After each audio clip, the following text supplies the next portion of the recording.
Republican presidential candidate Donald Trump was safe after what the FBI said appeared to be an assassination attempt on Sunday while he was golfing on his course in West Palm Beach, Florida.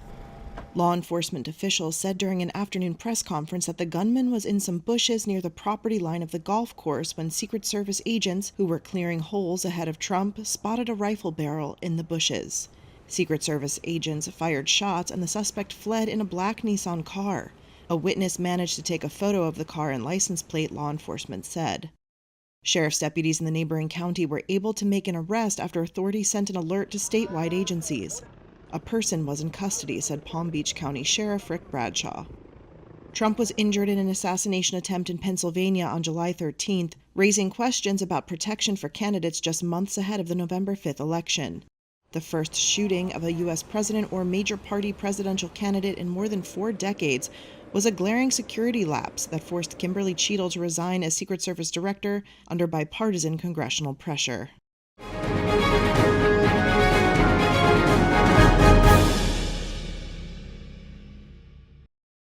The bustling financial hub of Shanghai was brought to a complete standstill by Typhoon Babinka on Monday. The Category 1 storm marks the most powerful tropical cyclone to directly hit the city of 25 million in more than 7 decades. State media reported that it made landfall early Monday morning, packing top wind speeds of 94 miles per hour. As rain lashed down, strong winds felled more than 10,000 trees across Shanghai. More than 400,000 people were evacuated from at-risk homes in Babinka's path. Travel plans were disrupted for many during the weekend's 3-day public holiday, with over 1,400 flights and hundreds of trains cancelled, as well as services disrupted at metro stations and some road closures. Despite rarely being hit directly by strong typhoons, residents of Shanghai, like student Fu Qiheng, weren't worried about the impact, instead lauding the city's infrastructure.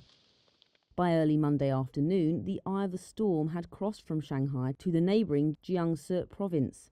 Rain was expected to continue in China's financial capital throughout the rest of the day.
Axel Springer and KKR are decoupling. The German media giant and the private equity powerhouse could decide as soon as this week on a split of the company they have jointly controlled since 2019. Matthias Döpfner, the German billionaire who controls the majority of the group along with associates, would keep Springer's media assets. They include 2 of Germany's largest newspapers, the influential Die Welt and the tabloid Bild. Meanwhile, KKR would keep Springer's classified ad business, which would account for about 75% of the company's value, set at about 13.5 billion euros according to the Financial Times.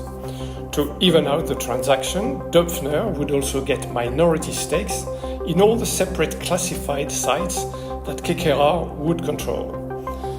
It's easy to see why the deal would be in both parties' interests. KKR gets the fast-growing and profitable division of the group and can exit the media business, a sector a bit too sensitive or controversial for its own taste. Döpfner gets a media group that will be free of debt, and he can later monetize his minority stakes in the classified units, either by selling them or during possible IPOs to come. Springer is keen to expand outside Germany, a country with declining demographics, and has been snapping up English-language news outlets in the last few years, like Business Insider or Politico, the US political website. A persistent rumor sees the group ready to buy the Wall Street Journal, if that is current owner Rupert Murdoch was ready to sell it. But if it's not the journal, Springer now has the means to extend its reach in the Anglosphere.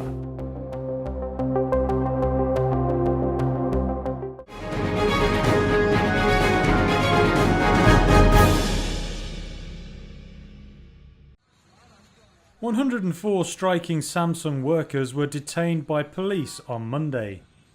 Officials said they were held for planning a march without permission, which they needed since there are schools, colleges and hospitals in the area. It marks an escalation of a strike at a Samsung home appliance plant near Chennai in southern India. More than 1,000 employees have boycotted work for a week. They want higher wages, better working hours and recognition of a union backed by influential labour group, the Centre of Indian Trade Unions, or CITU. Samsung isn't keen to recognise any union backed by a national labour group like the CITU, and talks have not yet led to any agreement. The move has disrupted production that contributes roughly a third of Samsung's annual India revenue of $12 billion. Workers have protested at a makeshift tent near the plant since last week. The strike adds to Samsung's challenges in India, a key growth market.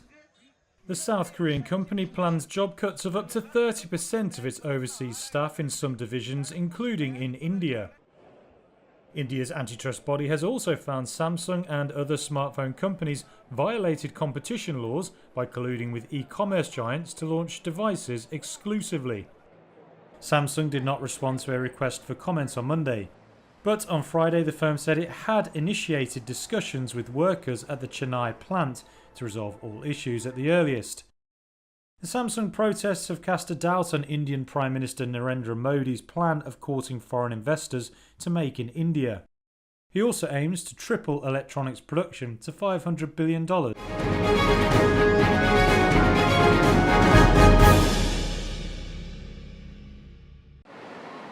The death toll in Central and Eastern Europe rose on Sunday after days of torrential rain triggered flooding and burst riverbanks.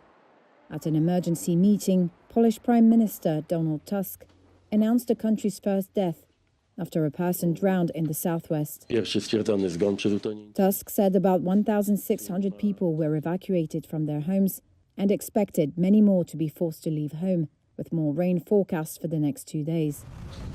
It comes after officials in Romania said on Saturday that several people died and thousands of homes were damaged by flooding in the eastern part of the country. In Galați County, residents faced fast-flowing floodwaters that destroyed their homes and killed pets and livestock. It destroyed everything. I don't have anything left. The beds are filled with mud, the pillows are filled. I have nowhere to sleep. Nothing. Tens of thousands of households have been left without power in the region, with the Czech Republic, Slovakia, Hungary, southern Germany and parts of Austria also expected to see more heavy rain. Czech news agency CTK reported that more than 50,000 households had their electricity supply cut off, mostly in the north and northeastern areas. Forecasters warned that parts of the country could see more than a third of average annual rainfall by Sunday. The country's environment minister urged people in the worst-hit areas to prepare to leave their homes.